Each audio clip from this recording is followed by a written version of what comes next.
tinga. Kali. Ya, kalau dia macam macam ikan dia, dia itu ia bangun jangan lupa kucing, dia bangun channel dalam pasal lah.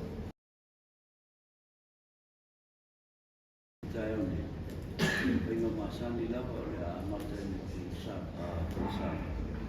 Ada tempat ikan dia, kita cuba lah bangun. Mau pesini betul. Boleh sila pia malu tato sino dalam leang pasal lah jauh pun saya ni dia tato tapi nanga le pun jangan ayat kita itu boleh paling sila kalau cepat mulu anda oleh batu tato lain sampai meja tu sili Sahabat Zulu dua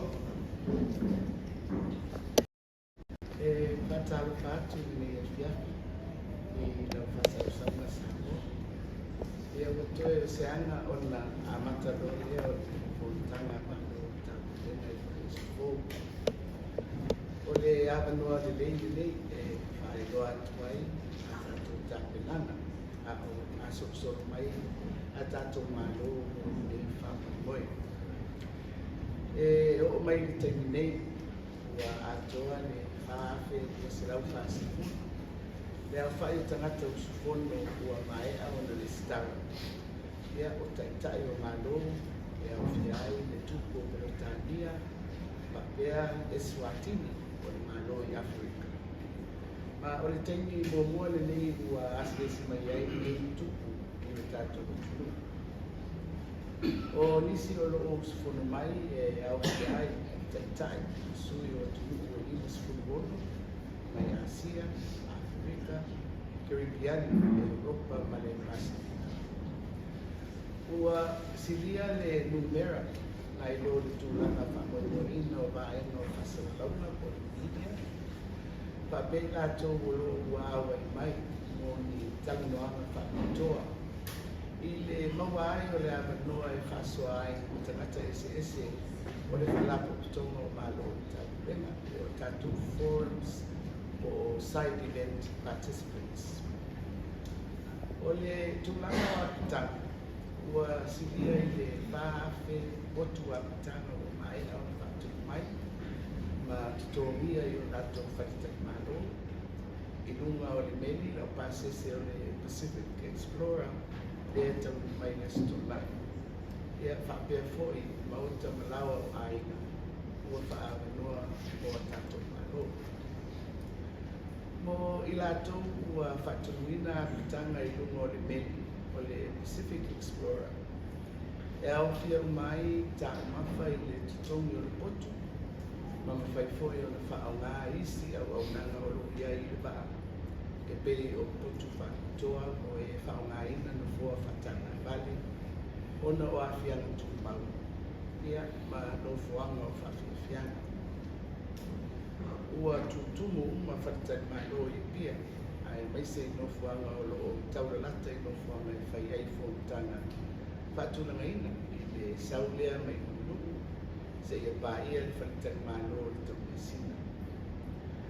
O lo ia I pia nai potu I maota malawa o tolu mai a pitanga.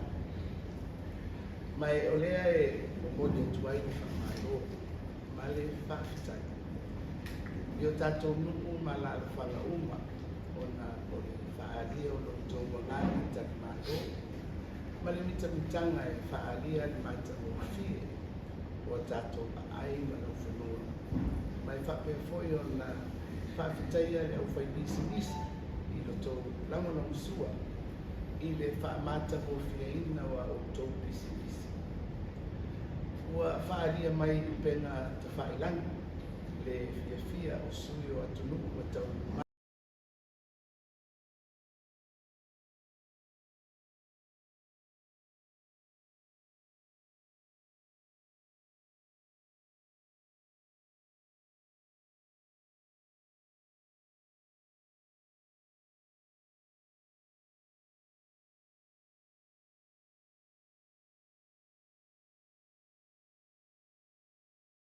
O tanga mai o nisi atunuku.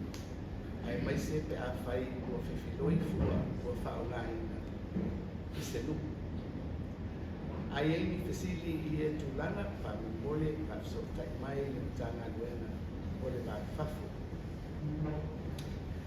Ua tau wha mai anei te unga o putu whono uma o le a whaongaina mo whontana au le itstaraina whono mo hua i le aso fu.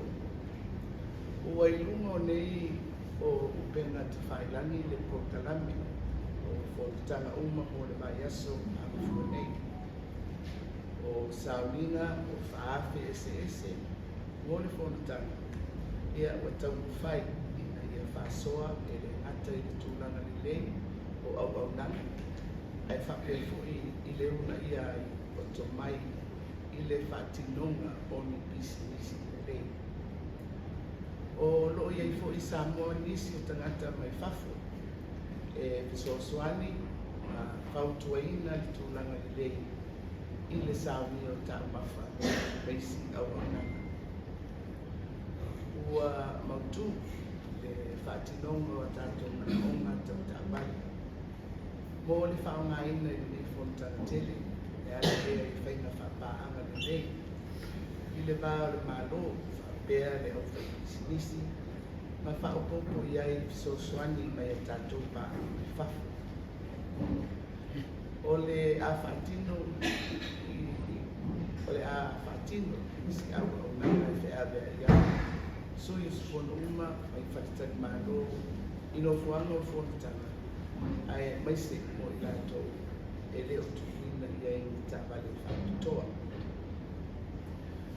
O le a whaero atu foi. Taimi e tāpunia ai le awala e tala whatai ni pia. Mai le sutofi lo sufufa i le sutona i lo sufuono o topa. Moni nai tūla ina ia whalao le awala. Mō whio inga tai mai o lato whalitai mālo mō le motor pāmeni mali toi fo. Tau te whiwhia telefo i e whaelo atu. O le aso lulu na tēni. Na whai ai se saunina pupu. E whawhaelo ai ai le silia ma le lua se lau. Ali i matamaitai leo. Mai e tunu ua se fulutasi o Pasifika. Ua ofo mai le fisosoani i tātou tanga adueno o leo. Whale pui ma au nanga to e futeina. Ina ia whamausari le malupuia sauna le o le fulutanga. O le a whaia foi se isi saunina i le mai o sifo. E moli ai le tātou whaafutai. Tai o malo e fulutasi o Pasifika o le a awe mai o tanga mo le nei fisosoani. Mo le puipuinga o le ngate whale o lo ua iei nei i o tātou o ngā sami. Mani wā o tonu o le HMNZS Canterbury mai New Zealand. O le HMS Tamar mai Britannia.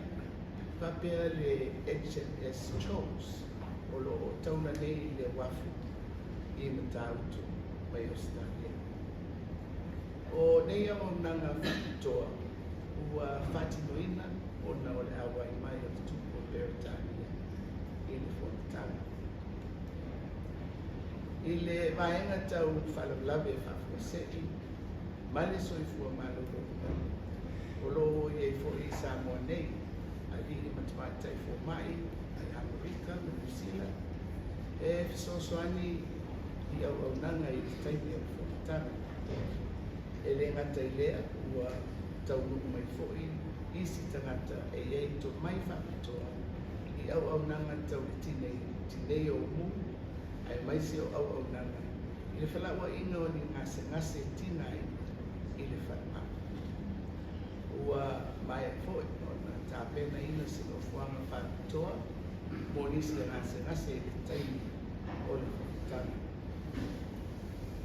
O loo iei foi ni potu whakatoa o tāpena ina i whakatanga malo e whā o le ai tai o malo o mausunga whonu. E mawhai ai o na mawani au nanga whafo mai pe a mana mai. O se tala i le waa o le HMN CLS Manawanu. Ole asusa so ono topa o Fatino and Suena Masani o Nate Fali. No soy le va leo le Manawanu ya au tuala ba ulia iloa. Ele pini mu moto ifo ai ilwani. Sa mafai on la beaina e ba ai fitus fulu lima ia ua toi uma i usina. Ole aso ua fitu o topa. Na fono ai le komiti ala malo e ngafa maia whawhitauli tauli ngā te whani. Ma amatai loa na suenga i le tukana. Mai ia suenga na i loa ai le lofo amatonu. O lo tatia ai le mana wanui, mai loa ai mai ata, ua amata o na saa le swau. Mai vaenga e togo le baa, ai mai se fui i le loa atu, o ni pusa o loa, o pau ese mai le baa. O le asos fulu tasi o le sfarele o topa, na mawai le ata o le isi pusa o loa. Fatasi ai mafolina o le afianga o le au ona o le magoto atu le vaa ma le pelafua ina e au manus. Na vape ona au ina mai le vaena fisosoani mai Nisila vapea ma le uta o me whaingai wenga ma masini ina ualomo i ai le moto o le vaa. O le whaamamafa o le rua vai aso talu o na moto o le vaa. O le maitawina lea o le tūlanga o le suau saa mani afianga o le siusiopanga o le roa. I le toini nei ua whaeroa mai o le mausali pea tane tele o le suau o le maa ma e le o maaia se suau saa mai i ia tane. Tai o lo o maaia le suau saa mai mai o waipa o le maa. O lo o taituina le lei ia tūmanga e le au maui o le fuava o le usina. Mangaru ue ina ia mawhai o na whae titia lea whae tonu. O lo whape foi o na aoina whakatalanga mai tangata o ia awhioanga. Pe ua lato paaia ni awhianga whae sisimanga. E le o iai ni whaelonga o le awhianga o le aola masani vaenga taukalata i matawhanga o luku. Ua amatamea Niusila i ni awala whaavao malo e mata i tuwai te iuma mai loa ngofia ai i awhianga o le siusiomanga ona o le whaalavelave na tupu o le International Charter, Space and Major Disasters. Ua amatane foi ia feutanga inga manuku whanga o loa awhia ma mahalo e lua le ua iai ni whawhitau ua whitai ai mai lato ave ina e nunga o pusa o loa mai le mana wanui ua tuina mai foi i le komiti whafoe Samoa se fuafuanga aduanu mamau ua whamuamua ai le ave se ina o le suau mai tane o le vaa ona fito ala ai ai lea i se auala e ave ai ai i lunga le tino o le vaa. Mai pei ona iai le malienga a maro e lua i Samoa ma Niusila o le a taofia le tūmau ngā kuenga o lo whaatino taulalata mai i le lawele ele i le vai aso e usulia ai le whomitanga a maro i tau kuenga. Whape foi o na whaavava asisingi wailo i longa o lea lava mai aso. E Samoa ai le angai pea le tatou soifuanga ma lukitau ai mai se o ni whaalawelawe tutupu whawhise.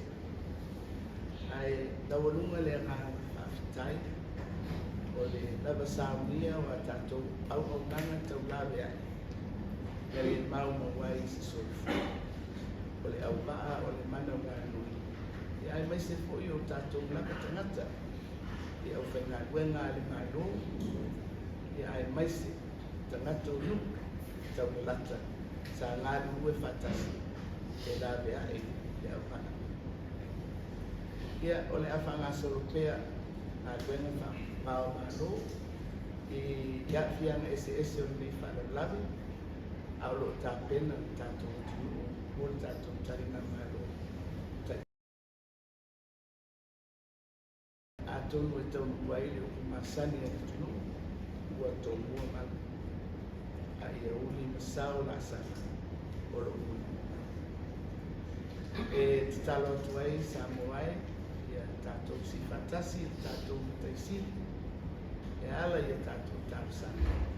E tātou whamoe moe i le mai o sufo, ia manuia, mamani, iona a aore.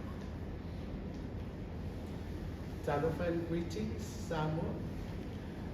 We are in the final countdown to the start of next week's Chopin program, with guests from across the globe already arriving on our shores.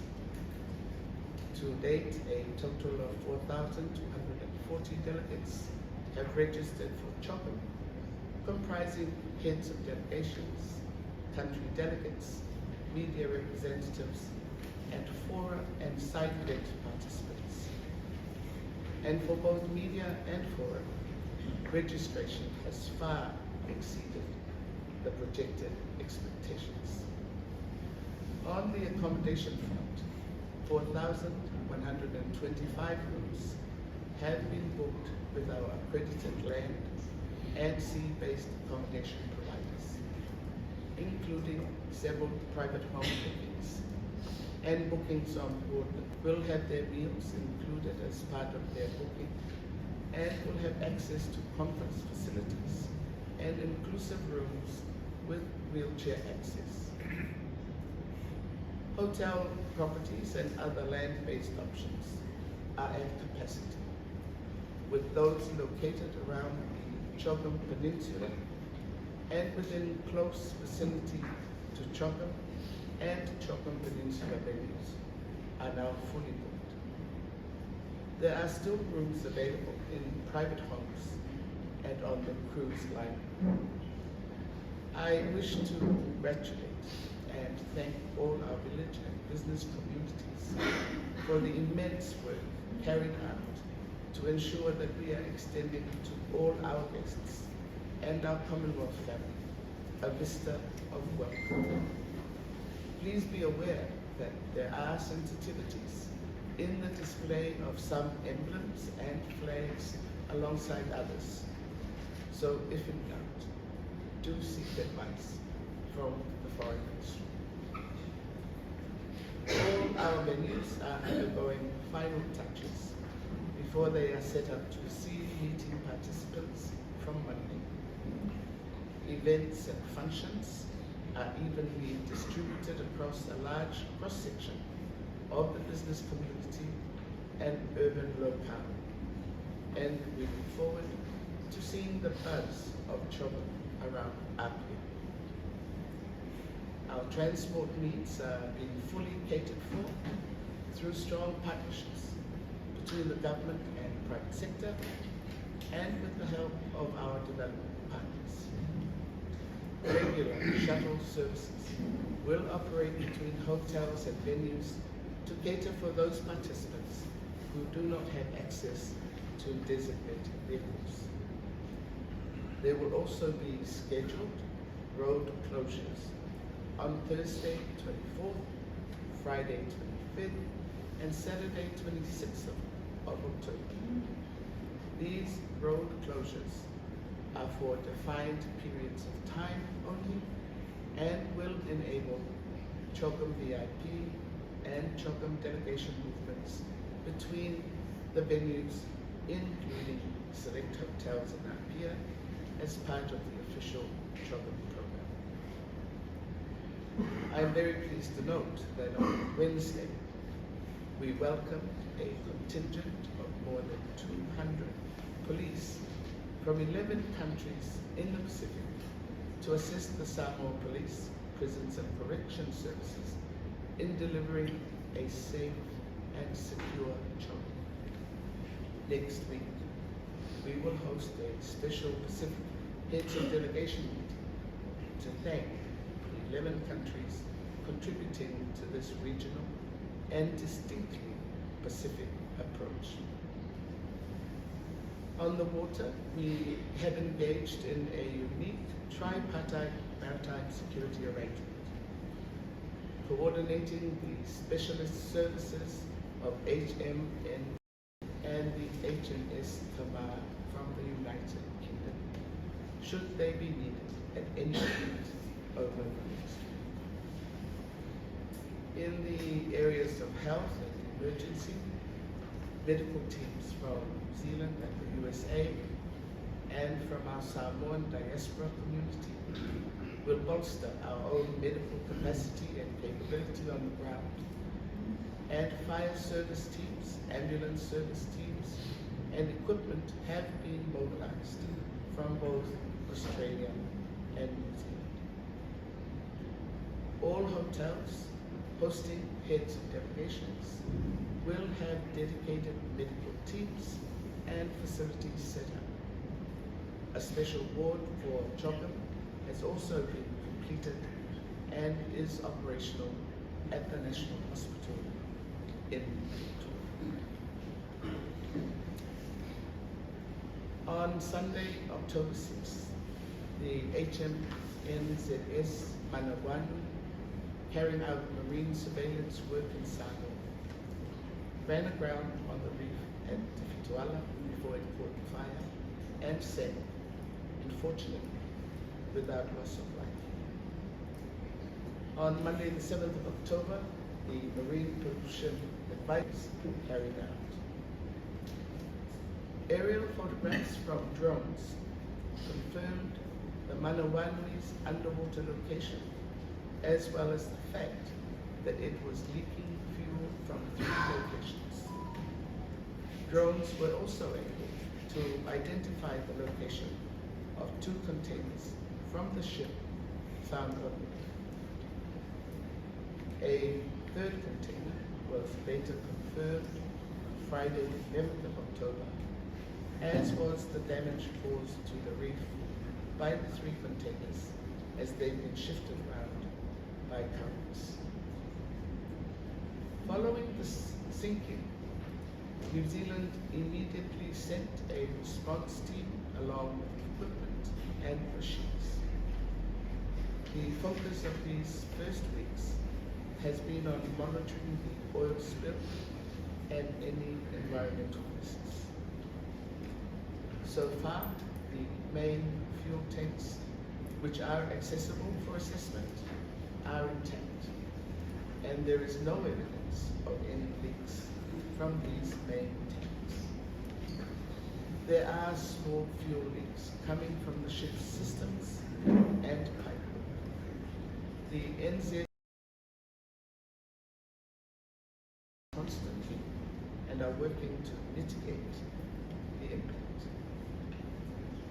New Zealand is also monitoring reports from the community of marine life affected by the diesel. To date, we have not found any impacted wildlife in shoreline assistance. New Zealand activated the International Charter Space and Major Disasters on behalf of Samoa following the approval by the government of Samoa. This will enable identification of any ongoing impacts to the environment as a result of the incident. Consultations have already begun to hear community concerns.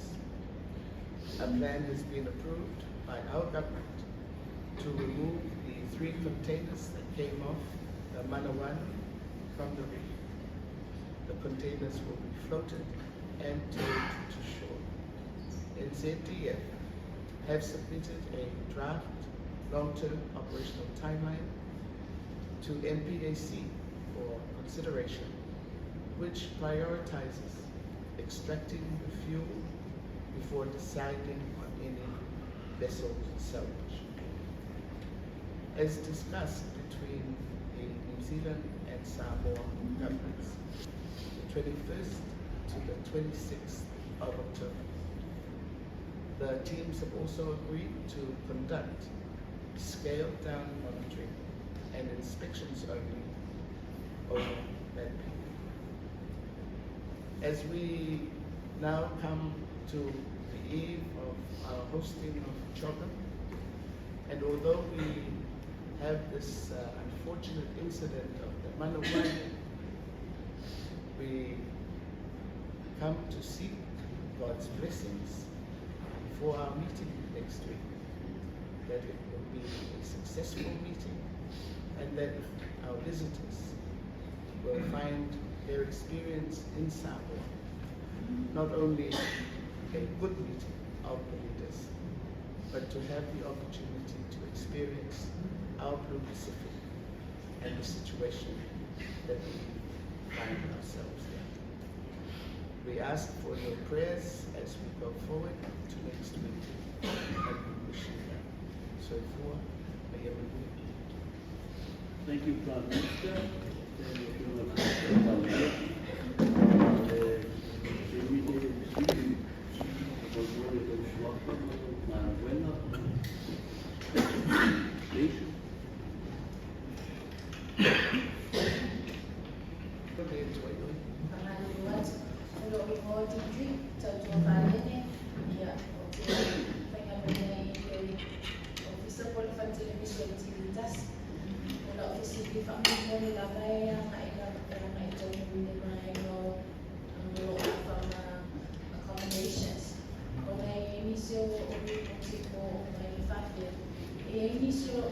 Delegations, particularly my two band, was our own band. I thought there was a lot of the cruise line. Then I thought there was a lot of so the report said, delegations.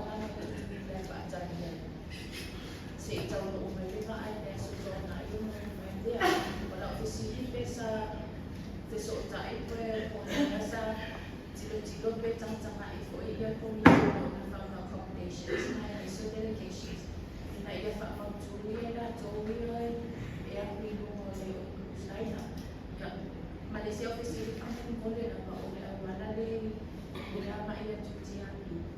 Ono yang macam tu ini mai nak mau nak file ona file alternative bali na ino na file yang satu orang boleh dia o sisi alternative na iyo file na mana mara iyo tu boleh dia file ni ay boleh boleh lah dia ay say kop na nalibaliyo kasi patay. Ele lantan mo muato na si awala tiari. Ele talia tuaile ole community ole competition. Ole tulang ole awala le tiari. O tunu mo lala e fai anga dwe ngai awala. Ma tatu ngai ngai fai tiari. Ele fai papea e fofo mo chop. O de fanga solo mala po tatu ngai dwe no masan. Ya ma fofo ina tatu. Ma me ai tawai na mafaina sao mai ele le fio mai ole sao ole tu me tawo na mai ola ta pena le ia e officer yo lo fa feo ya ma apa pe te malanga ia wa ai feo ita tu tava mai sao ni le e ole e sao mai ole le fio mai tu ma feo ai mai si e mai dia ai ilona fio mai man toe tadi e whangal tatu o wala e wi mai o mwana whangam safata ka pena ko ino no toe tadi mo toe fo o e tari de facility accommodation yang ada banyak pasal tentang apa so tua fo ia tu la maya la tu ko kinsia tu so ia sai mai tu sai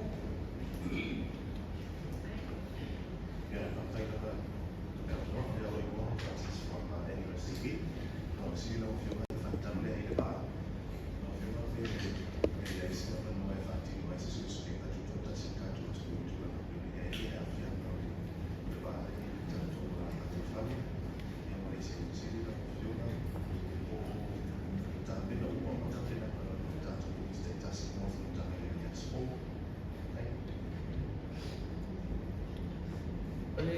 susuenga. O susuenga mo mua o le va a music. E fai alane le susuenga music ai. E fai tanto susuenga i no pa pia fosse tanto pa. A fa pia ese sa o tanto una o esa o tanto no mo mua tu. Ia atonu e mo biasa tanto mo ma. E ona ko me susuenga. E ko to. Ya, o me ai mata tu e ave e fa mo mua tanto vai. O afianga veo o le afianga o le sesumana tu na fa pena a le me yo le susuenga o le alimento pulva ma me fa pena e le na o le tatana e mano musida e o ma Lau fiona, wala o siri o maafo. Le ave tato fa mo boi afianga. E foi sango mai ese tulanga i temle i le mate fale tulanga whapena. O leo i e ta, o ni se lupa fio au le tu manon, o ni tu whangu te a whaila o tātou tāpenama o ni awhianga. Sina i tulanga i le mi tau o ni compensation. No a ina manu. Ia mesi o tātou si o hana ngā te whare i awhianga. Captain? ya o te manatu o nei mea o tau e fua i nunga o whamaumau ma a taranga e a mai o te manatu ia atonu se tūlanga e o no o ia aru me moni la vai e ine tau na whai mua mua ia o na o aile i le nāwhia fua i le tūlanga i le na tala whea nai o le tala whea nai fua i le tūlanga le o le whai o le sā. Ia, o le nganga i o le pui pui. A wā o taimi nei, e le o iese mo i maua aia. I mata whanga, a pia o pāu ki a tuaise e suau. Ia, mala e vai i koi lea i whigota ma tūlanga whapena i a whianga. Ia, o whamtaranga, whamaumaunga mea e tua ia. Isi whai i mai se lumana i a tua. Safety of young essential learn all these sheets from social media. Now if you have to the office children, what's at USA collaborative agenda that Pacific leaders will from Taha and Mongolia to talk from Taha or after Mata or Abbey from Mongolia at Tato Tataya Pacific leaders at the time. Ia, o le whontanga le chop. E taifo ia o whontanga amaro fantastic. Ua lewa o na whatamilo ia pepa amatai. O ile sa ili ai ia le autasinga o whilangali. Le la ia I whai unga o whono, pe fo i o Pacific Forum. E uma Pacific Forum o tatia mai. Ia se vai uma por se communique. Whapena koe nā whono le nei, o le wana whatamilo i o tau. Ia o tātou ai e pasu, e lau anunga lava le suino o tau. Ia o whamautuina o le maulea e tau awe pēr tātou. Ia le siri atu o le tasite se manima, te ki le pepela. O ile ia o tūranga o tupe mana o tupe o ia ia whiana o watu o no swingo o tau ia o le na whai o na whatino i le kong takuai ia le isu lea o le loss and damage pe o mea ia o whasosolo a o na ave ia le whamorua ma una ia pea i Pasifika. O ilea i tātou tau ia. O le whono fo ilea o na o le whono mai i le Basa Pasifika. E la le Special Declaration Oceans. E whasapata mino. sa i le au te sila malo.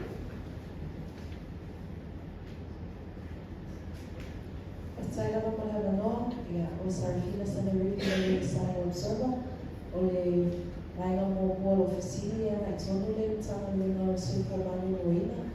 O walava if we have sufficient medication supplies, I understand there were reports ilitego waila awa so kala awa so ki lova so taiwan.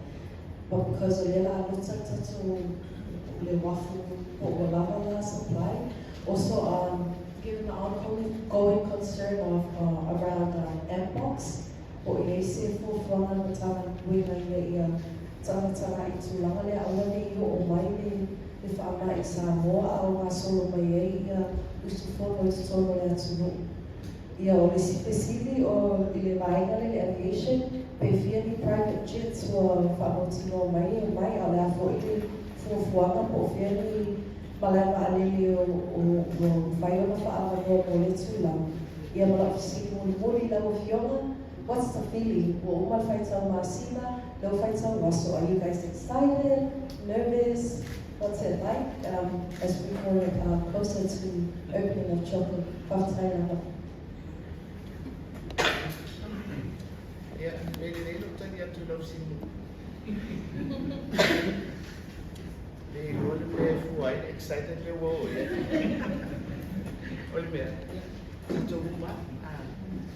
So se tapenanga la vai se pa mo mo. Papena la vale. Vai ole malusia tapena. Ya, ai as tu la mo ile. E ese de o me uma fofua ai ole mea fitara no atu ai fisile ya tato taima ato no tu la ese fono ni ona o le devole a tata ai a fua tangata e to au matu le tata meni tato fono ko ile male iu e tele atu no ole iu male esi pino atu no ole come qua ya le foi mantu e si tato ia sense ile me ala to tali malo ia ma tulanga ole watato masan apa wabia ia rakta pena ia leia ia no fuanga tamata ia ia ale se ame o te molia tu pe ole fatisina ole phone and we wanted to be a successful meeting lale uno le me successful meeting ia mo tofu masani fono tele fape e ai si fono si fono tanga ia o meos ole swing on tap e uma maia e si me mo le faina mal dia e tanga a fa mo ia na le tuligo pe fo o tatu tau faina ele sits ina ia fa tau no i le fono le ia mea o uma na soala o sa i ai le lauta sisina o finangalo o suina malo. Yeah, well we have to excite. I would need to take telephone no and I did there enough of not what I buy, what I want. Yeah, the military no 1 million afapeo to pull ya angale o excitement. Yeah, polar by ai mau ai desse malos fogo e tarsi. Yeah, malhar na tu pele está ya amai pea ia lona mana e fai o fatau ai tanto famo ala tali faso solo atu ia sui o tato komite ia o sa na sala mai salma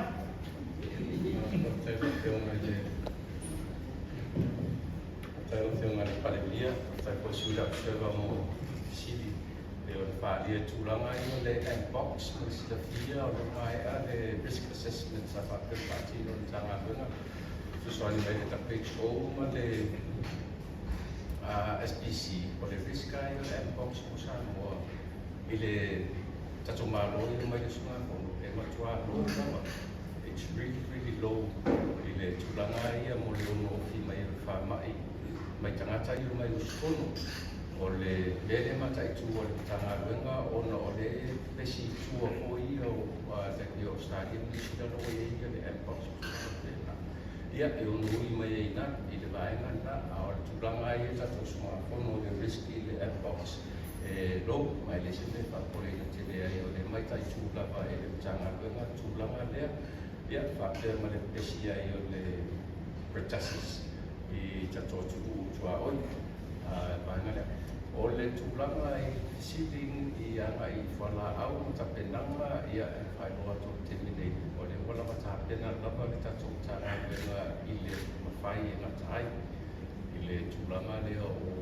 emergency medicines ma vaenga wale tani atua i wharamai whakumaseki o le vai aso dei i vaai taunu mai na taunu mai konting le senua ia i le malanga koni whai inventory sa vaenga o taunu ma mai ei mai si whala au ia na whafsiri nia i tōku vai aso tanu wai o le tūlanga ia ma tinoa o loko tene tato o tale o au mai tino o basu pasene no vai o toi koni ringi shuma mai i tono le lua vai aso na ia koi ma o tai whataku mai nei le vai o ko le amtanga o le vai aso na kane kane e tūlanga le whala au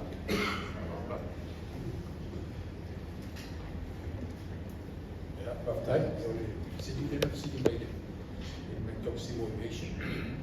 O watu matos fu ya mo schedule flights le o fa so time mai. We go there from tala. Ese mai flights ko ia masa ni tato wa ia ka. New Zealand Fiji Airways. Ya sila flights dai.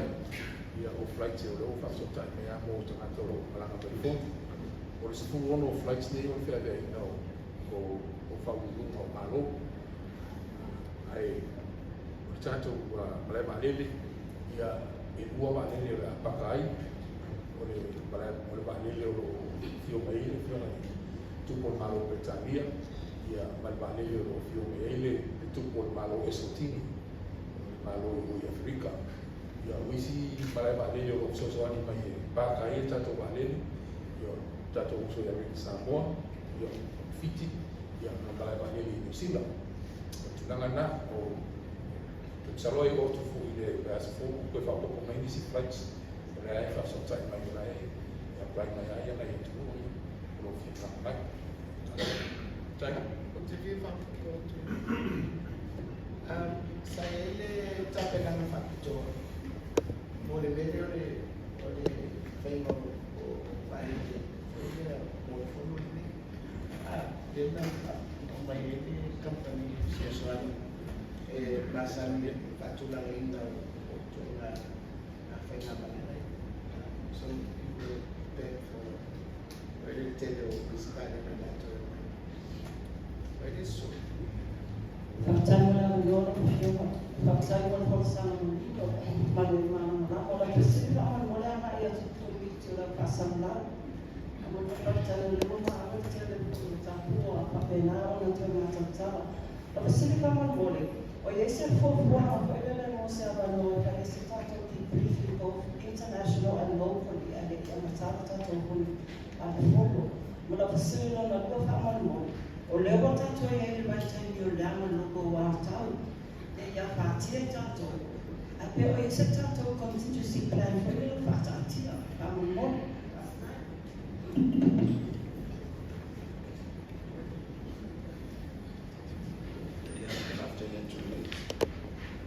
I've seen bank to do that or this brief fantasy for him and Tana or I thought for face finances and fact to learn more than to when father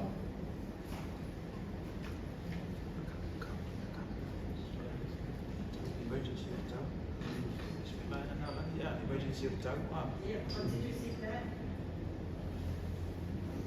Kaya mo ile ino ka kaya no yeah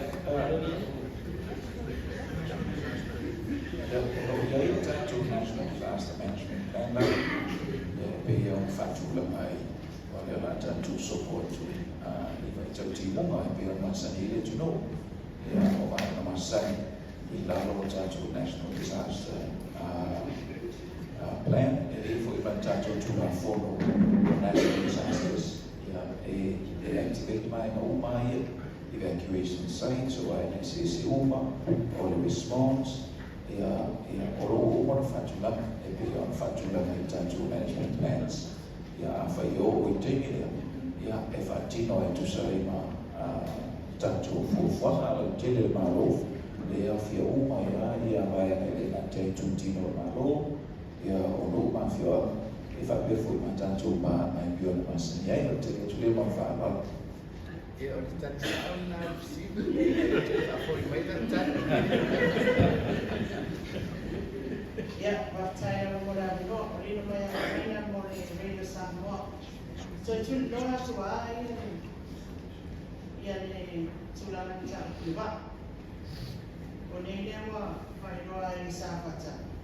Wa ia wātou, lo lātou tu māno, ina lātou whonu, ina lātou tala, wa awhia ia whimota mai au sanu. Ia ono lewa watuta, ina tawai na toa e whamutaina. O le pōlenga whaero ia sāwhata, wa awhia whole amu, a pē nere amu, ina toa I eise tūlanga I te mwhai I lātou tu māno I whaia. A le mai tau atu, o le alea tau whia I ngā ringa, o na tātou whono. Ia mona yaso, o se ka yaso ko e kore lua. I le tūlanga wa I sāwhata, o le lātou whamatalanga ko I leso, o le whananga manga leo isi o ainga ma le tote leo, o le whioanga, o whioanga, kai tu mano. O le ala se tani tātou malo tūlanga. I le ngā pātia o sāwhata, meise, o le oliki pēr, le tiso le whako. Ia e moni ele o lo mai tāwe le o ia whianga o ai e ni tāwhanga. Ia a nia le lino le tātou wa ai le susu. Ia o le mauni nā sāwhata. O le pasimi nā rāwa pa mo mole nawa. O le āsanga I o inga le tātou malo. Ia nā korokanga minga whai ni I tātou kumta pa mo mole nawa. Ia, whai. Parai whātino ngā wenga o paua ngā wenga he tā awhi o ngā wenga hoi le mou. O mna o le security maranga o le eri atoa le le fi o le tupu I testing le. Alai whātino ngā wenga le tātou ngā maro I utai unga le tu. Papatu, ia pamea lang whaina whātanga kaina whaina wenga. Ele whapeta o whapotu. Ai, nā numan whono toi amata ngā wenga mou. Ia o la hui o le ngāwenga na wa whaatino o la wa tōwhai poroka soa. Ia o la niki aswa, ai se ngāwenga I tōwhai contact wa la ua maua le so ai le company mai whafo. Ia e o mai whaatino ngāwenga le nai sei hono soa. Ia o na le ua dokta fo ia tu le se pe ia sa o whaatino le ngāwenga le misu soa. Na ia ngati whapito o le lesi o na fisa whai le mato pero inga ma le tumaro o le mono ua ilo filo inga sa mato whalongolongo lea e maia ngalo I tumaro ia sa ausi ake na kawa a pena fo i una mato se manato o le tato maro ia la fo i e nunga le newspaper se wano mai le ato le komsina o musina wa sa mato palaka patasi ia mana I komsina o musina ia ma le deputy chief o le reina New Zealand e nei e tekta ia na wenga ni patim ala na patim wanta to na wenga e ma na aresti wa na le numero bo ia mai ta office te nei on security e sta ia tu ne mai Just to follow up on what you said about how we want to have a successful Choco, but as the host nation, how do we measure the success of hosting Choco? I know I had to learn for Samoa, I had to learn my family. Well, I had this from where I am, I build life, what I relate, money, but as the host nation, And also, let's not fall to for India,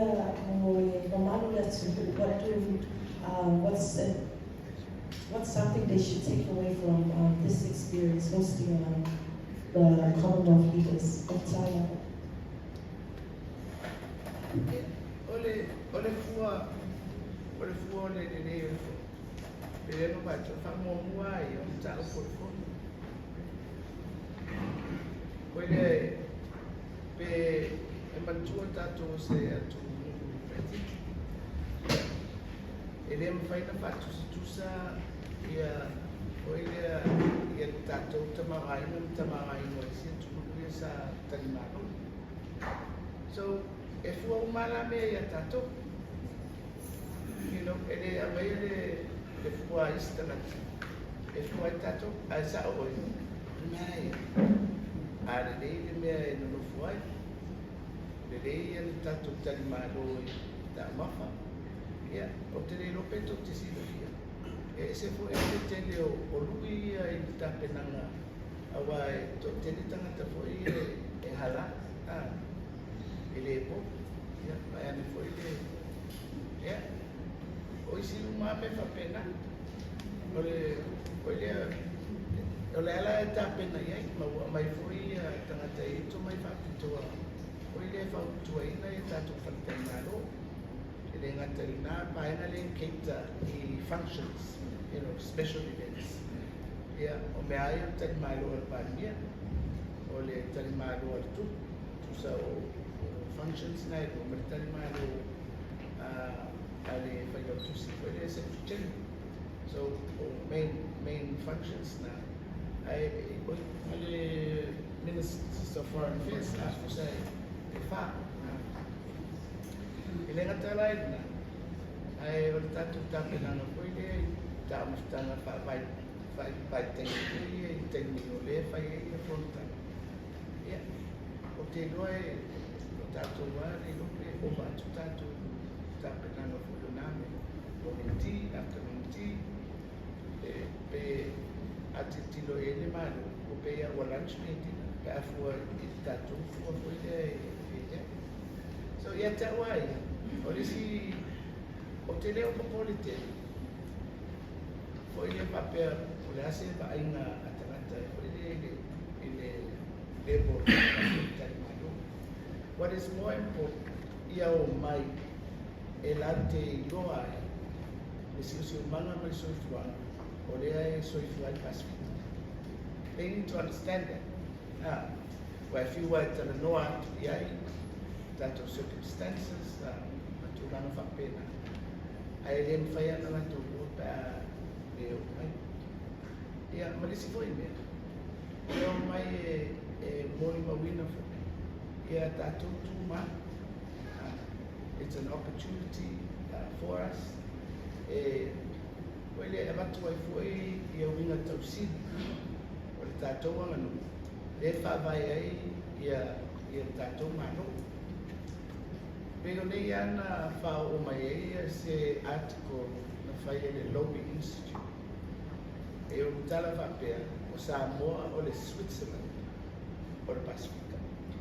Ile tulanga e whapea o le atunuku o ile mawai le whita mu ma le sao le mu malona tala whasoro pito ina u whawai le mano tau te rei o ile tape na festato ana e o whiti tono atunukuia Solomona ma mai fsini e samo blame le whaiainani e wapea o tani e samo Samoa le tunu mai fo ia ana capital ile papsanga ya mama ia fo i tato fenga baru ta ile lotas ya ana fenga fo ia to e tato tua la pe menta pe na yo tato tua po ile tu la fono alabale on sa ya pe o mena ele la matele no ia mano e fale to inga na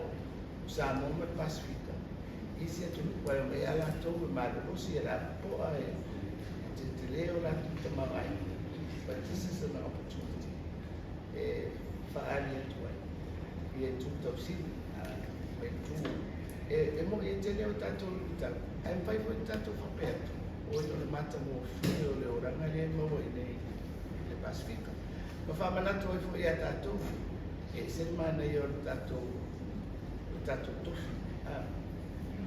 ia te i o tatou vai o anga fa e pe tu e mo e se te le o ia le tatou tu e la unida tali la usi Kalau boleh nama Joseph di sini Pak boleh ona ia macam news item for a fast or a follow you for ia tapi nama rumah yo akan tak macam movie no ai oleh tak nama lah ila tu pacaran dulu oleh tak sama lo mai fa dia waktu ke mau senjai ni for India fa dia isu yo tu ia nak television just to Jose amor digo ainda então na fase de foi bem daí uma misma subiu quase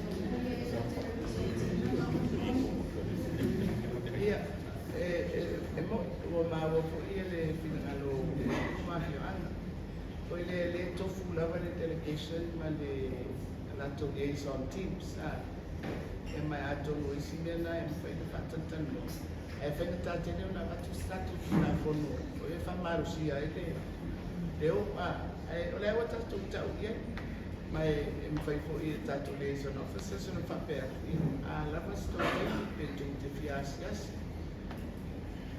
Silur Mudi. Vaya. Luego fui a una cocina. Ole senadores de que aquí corrió un kilo.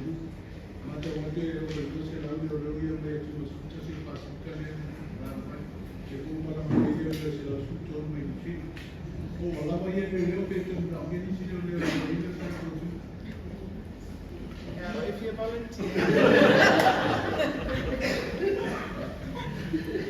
Portai mo le corsi e o lava matto e o che la mai lato la lava pas e o tanto para o meu espo portai Telo fiumare, mai te pan bien alu palu no tama le na te te no tato kumit. Tai ko el palu le mai ma pasara lau a o mai de tai au. Ai ma dia te o ma mulas. that's okay right there